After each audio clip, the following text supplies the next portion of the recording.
За сайн байцгаана уу? Өнөөдрийн хичээлийн сэдэв уран зохиолын их дурай бичих. Хичээлийн зорилго эхийн бүтэц хэв маягаас сонгон уран зохиолын их бичих. За тэгэхээр дурайн зохиох гэж юу хэлдэг вэ?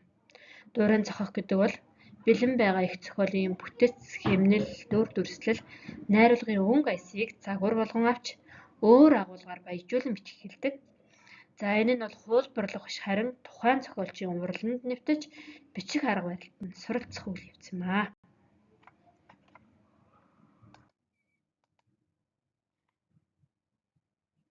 За дурайн зохиосон зохиолын жишээ уншъя.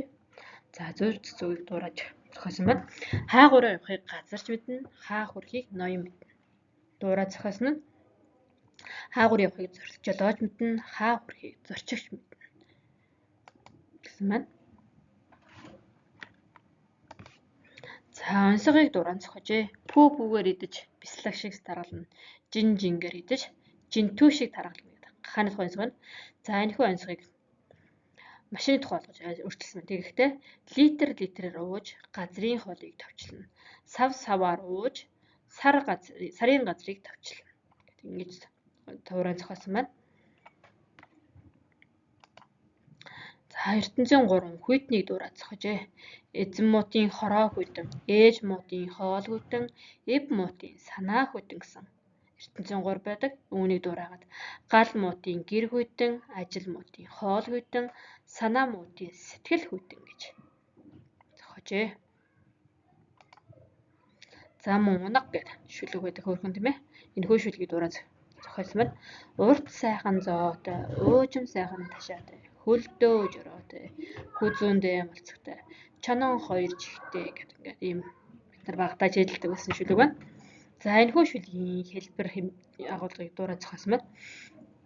Авраг том биетэй, амгалан дөлгөөн байдалтай, махир цагаан соёотой, мушгиа урт хошуутай, нимгэн далуугаар чихтэй гэдэг ингээд дурайн зохиосон байна. За найрлага зохиомж сайтай эхийг дуурааж ичих бол их зохиолчрууд хамгийн их төхөмтэй эхийн бүтэц хэв маяг бичлэгийн хэлбэрийг сайтар ажигласны үндсэн дээр бичиж буй зүйлийн онцлогт нийцүүлэн хэлбэр маягийг өөрчлөн дуурааж сурахтай. Ер нь бол дурайн бичих нь бол цаашдаа амжилттай зохиож сурах суурь болдог байна.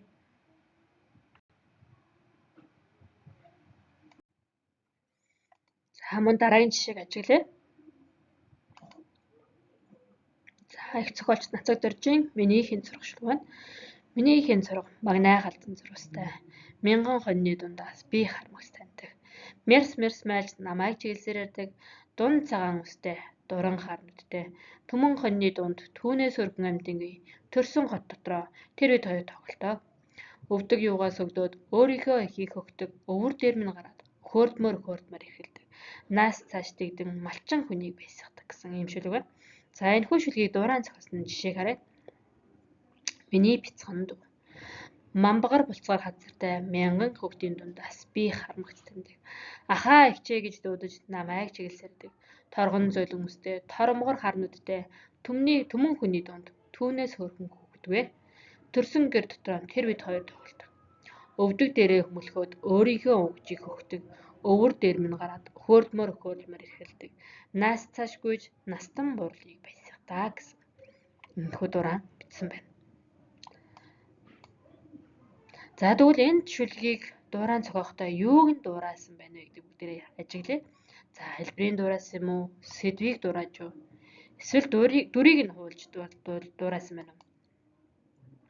Эсвэл үйл явдлыг дурaan бичиж юу гэдгийг ажиглая. За тэгэхээр сайн ажиглах юм бол энэ хоёр шүлгийн ижил тал бол шүлгийн хэлбэр ижилхэн байна. Мөр бүрийн үгийн тоо ижил байна. Толгой холболт сүүл толгой холболт ижил байна. За ялгаатай тал гэх юм сэдв өөр байна. Нэг нь урганы тухай, нөгөө нь хүүхдийн тухай. За дүр өөр байна, үйл явдал өөр байна. Тэгэхээр энд ерөөсөө бид нар хэлбэрийг дураасан байна тий.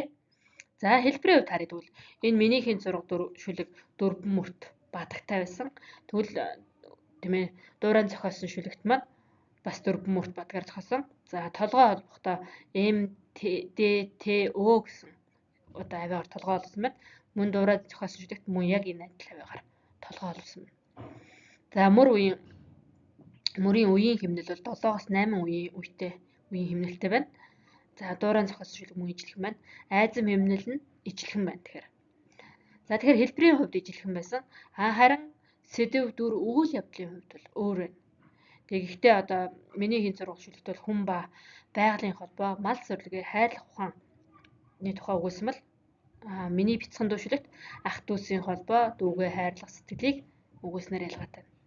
За дүрийн хувьд тэгэхээр нэг нь бол миний хийн сургахад нөгөө нь бяцхан дүүхийн тухай бичсэн. За үйл явдлын хувьд хураг бол майлан, сөвдөн, дэгдэн гүнгэсэн. Тэгтэл хүүхдийн тухай бичгтээ ахаа гэж дуудана, мөлхөн, угжаа, хөхн, гүйн, тоглоно гэх мэтлэр үйл явдлын хувьд ялгаатайгаар төрсөлж бичсэн байна. За тэгэхээр тухайн зохиолын хэлбэрийг яг одоо нөө барилгаар бодох юм бол барилгын суурь гэж бодох юм бол сэдв, дүр, үйл явдлыг бол тэр барилгын доторх тавилга, дотоод засал чимэглэл гэж ойлгож төсөөлье. Сая тэгэхээр бид нар бол нацаг доржин одоо тийм ээ барьсан шүлэг, тийм ээ барьсан байшинг нураахгүйгээр доторх тавилгыг нь л өөрчилчлөө. Өөрийнхөө тохижуулчлаа л гэсэн үг байна шүү дээ.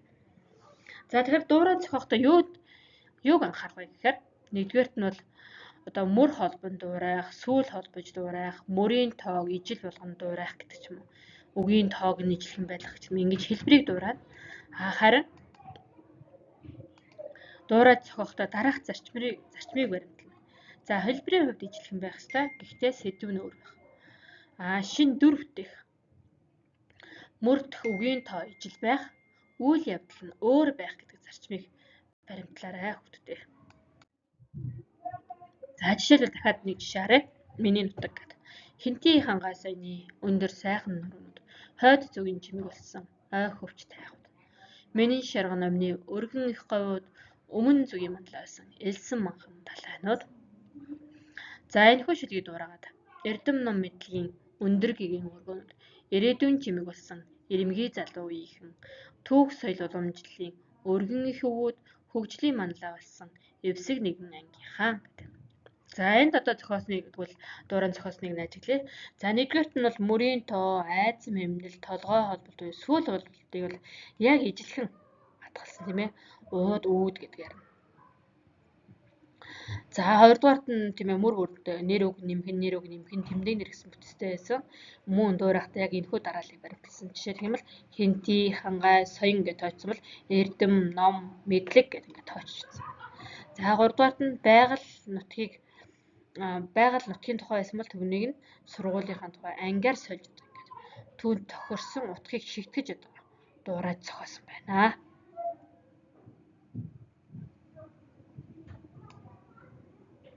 За тэгэхээр дуурай зохиож бичиж байгаа нь бол тухайн зохиолчийн сэтгэлгээний хэв шинжид нэвтэрч байгаа хэрэг. За сайн дуурайж бичсэн их нь бол их зохиолоо санагдуулах боловч агуулгын хувьд цоо шин байх ёстой байдаг бахнэ. За хичээлийн анхаарал үндэсэд багш руугаа тэмдэглэлээ илгээгээрэй.